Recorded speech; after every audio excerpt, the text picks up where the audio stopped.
From the East Brunswick Jewish Center, I'm Rabbi Jeff Pivo. A fact of life, and one of its challenges, is that we live only in our own moment.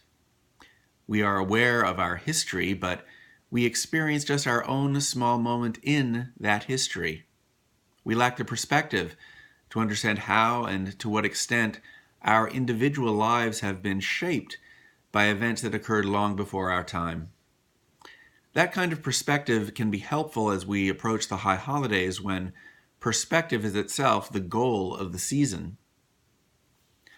One of the few instances of how ancient prayer was worded appears at the beginning of Ki Tavo this week, and it helps to give us some kind of perspective. The Torah commands that at the beginning of each harvest, some of the produce from the farms would be given to the local Kohen, the local priest, as a gift to God. It then tells us the words that the presenter would actually say when giving that produce. They begin with, "My father was a fugitive Aramean." Those are the same words that we read as part of our Passover Seder.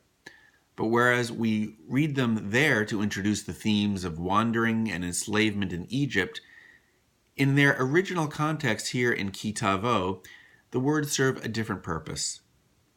By relating their current abundance in their harvest to the historical experience that they had, farmers affirmed that the same God who brought their ancestors out of Egypt was the God responsible for the success of their harvest that year. It gives them perspective.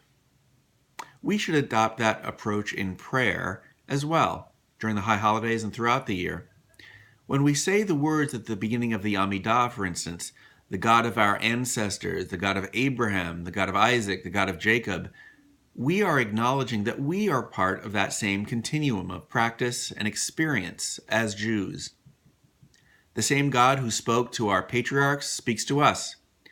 The same God who accepted their first fruit offerings at the harvest accepts our prayers. The God whose people established a vibrant presence and later a state in modern Israel is also our God. By feeling that our own lives are linked in deed and in belief to so many others before us and who come after us, tells us that we are also the people of that God, the God of all the generations. And that understanding can provide as much deeper experience of the high holidays than we might otherwise have.